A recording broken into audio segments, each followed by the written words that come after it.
I'm here with Apothesary. Woohoo! I got it right this time. It's all good. What's up, guys? Not much. Just hanging out in sunny California. You know what I'm saying? It doesn't look very fucking sunny. It's a good day. Could be worse. Could be You rainy. guys are here at the studio. The studio. The if studio, you will. if you will. Studio. And you're getting prepared for your show in Cupertino. Cupertino. Oh yeah. Nice. X Bar. Well, just so you know, like, I went to interview them at their CD release party, and the microphone battery didn't work. I got home, and it sucked. I was very disappointed. Anyway, so the CD release party went well. Oh yeah. It did. Yeah. Awesome. Did you get a lot of CDs? A lot of people get them? Yeah, we unloaded a good amount for an underground band, I guess. Nice. 30, Nice. 40, something like that. And so, we talked about it before, but since none of this came to air, you guys, like, tell me about your label that you're using, or your co-op for your distribution. Right. Itchy Okay. Metal Entertainment. Uh-huh. Good people over there. Mr. Ed is a nice guy. you Right know. on. Sent him an email over summer. I think it was like August, something like that. Just like, hey, check out our music. Like, what do you think? We value your professional opinion, all that stuff. He got back to me and he was like, well, this is really kind of cool because like I had already heard of you guys before you sent this in to me. So he said, well, give me a call and let's talk about it. Let's try and work something out. And we did, and then it just progressed from there. And said, okay, well, we can release your album. We can do digital distribution. We can do mail order in like 98 countries, I think he said. So that's up and running now. You can buy it through Itchy's website or on iTunes, Amazon, Rhapsody, all those places. That's pretty much what came to be with Itchy. Well, tell me about, like, as a young band, it's like you guys are very resourceful, and that's kind of the name of the game in the music industry today. So, I mean, a lot of people, like, sign with the labels, get screwed over, or, the typical musical deal. Pretty So, you have to be your own kind of business manager, all that kind of stuff. So, tell me how you guys, like, did it. I mean, you gave this, the guys at Itchy, like, here's our CD, check it out, and you got a response from it. But, I mean, otherwise, like, what do you guys do in order to, like, get gigs, management, networking? What do you do?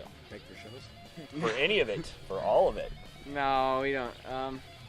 It really depends. I mean, sometimes we'll get the show offers. Sometimes we're like, okay, well, we want to get into this area, so I'll call call like a venue or something like that. Mhm. Set something up. Various promoters. Show offers. Going out and doing it yourself. I mean, it's really the only way to do it. We don't have a formal booking agent as of right now, other than me. So. They're useless anyway. They just take your money. Exactly. I do it for free. I'm a very cheap booking agent. That's better for the band. I mean, like, are you guys gonna, like, set yourself up as, like, a media business, or, like, what are you gonna do with yourselves? I believe we're in the process of doing that right now. Yeah, That's in the smart. process. The DBA. Right, yeah. Because then you can get your own, like, checking accounts for it, and use the band stuff, and all that Tax stuff. returns, all that kind of stuff. write yeah. off everything. Most of you guys don't realize this, but it's very important to set yourself up as either, like, a partnership, business, something along those lines, to make sure that you get the best for, like, as a band. Any small business would do this, so most band people just don't know about it. So what else is coming up? Like, you guys got plans for other shows besides this one? What's coming up? Well, we got a Reno date, November 18th, Friday, November 18th, with Pain Clinic. Good guys over there. Finally get to go back to Reno, so that's cool. What venue is that? Knuckleheads. Okay. Knuckleheads Bar and Grill. And Josh then- is doing that, or Josh the promoter? Yeah. Josh Leaf? Maybe? I don't know. Maybe, I don't know. Okay, go ahead. Pain Clinic. Yeah. Then we got January, we're doing Thrash Apocalypse with Warbringer, Bonded by Blood, Witch Haven, Hatchet, the whole 23-band bill. Modesto. And then January 20th, we were offered a show with Sacred Reich, also through 209 Productions. Hey, Mike. So that was cool. We're going to do that. Another January show for Humboldt. Doing Club Roadshow up in Humboldt. That was pretty cool. January 7th. And how did you guys set those up then? You just, like, contact people? People contacted you? 209 Productions, Mike and I, we've been working together for a year, so I brought him a show with Warbringer back in 2010, and it just never, the moves never aligned correctly to make it happen, so, Right. it kept getting pushed back. Right. That's kind of how we got our relationship going, and then, it's kind of like whenever he gets a show that he thinks would be good on, he'll call us and offer us a show. Right. But, I mean, otherwise, besides Mike, I mean, you're just going out and calling them. Facebook, man, networking, just finding the people that run the venues, emailing those people, hoping to get a call back. Right. And how are you using social media in order to help you advance in the music business? As much as anybody else is. I mean, Telling everybody to like our band. yeah, I mean, nobody really leaves their fucking house anymore, you know? I mean, I would love to go back to the days where you could just print out 100 flyers and fucking put them on, like, phone poles and shit. You know, you can't do that anymore. No one cares. You No know? one cares about Facebook invites either. That's also a fair statement, but then again, nobody really cares about going to shows in general. I don't know if it's economy or genre or what. I don't know. Our strategy is to just bug them until they go. Tell them to But, we'll like, leave them alone. There's until they definitely, like, a threshold. There's a happy medium between, like, getting them to go to the show, but not making them hate us, you know?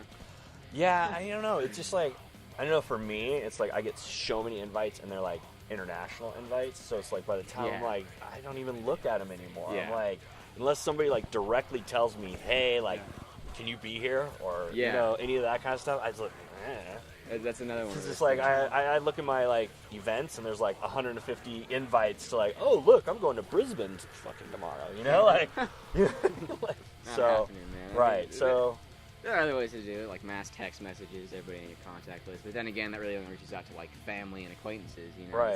It's not a very efficient way to get out to the fans, people that actually want to go to your shows that don't know where you're playing. well, what social media besides Facebook are you using? Like, you using Twitter, like Twitter, OneSheet, Reverb Nation, like Reverb Nation? Okay. SoundCloud, I think of SoundCloud. There's MySpace, I guess. We're not too hip on Twitter.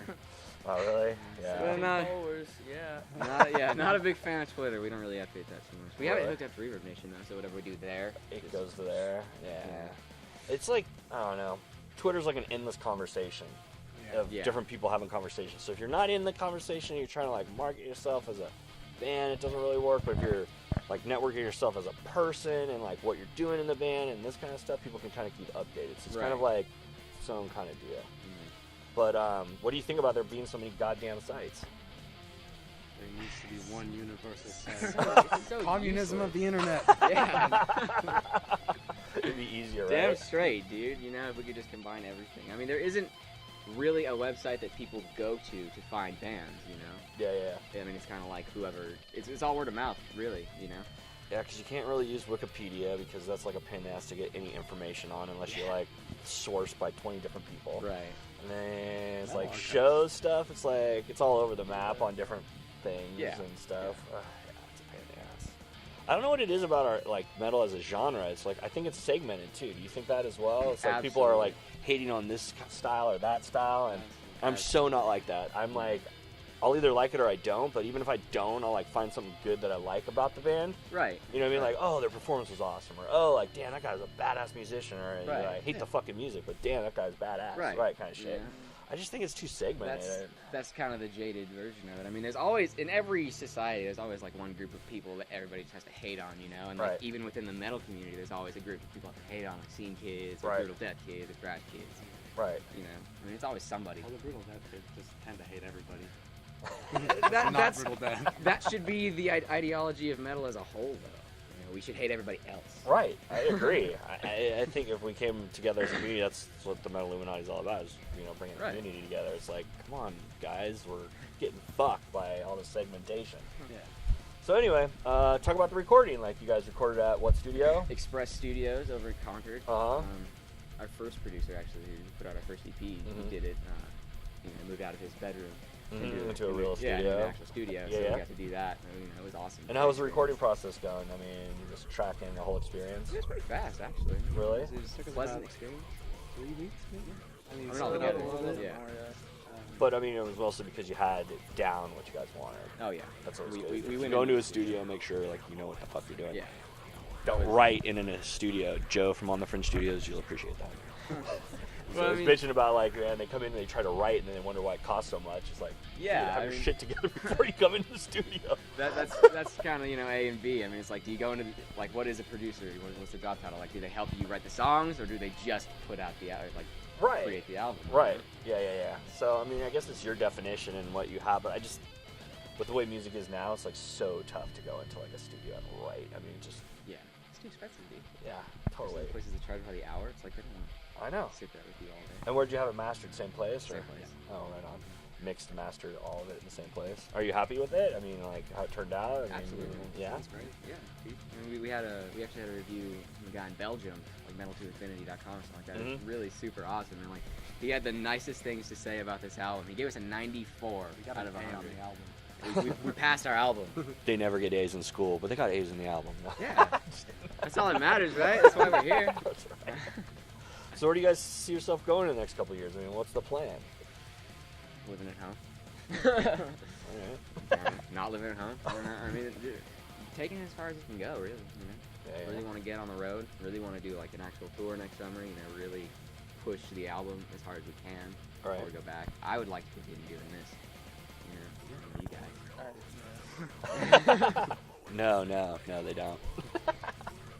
All right, guys. Well, fucking, this is Jeff from Metalluminati, and we'll catch you next time.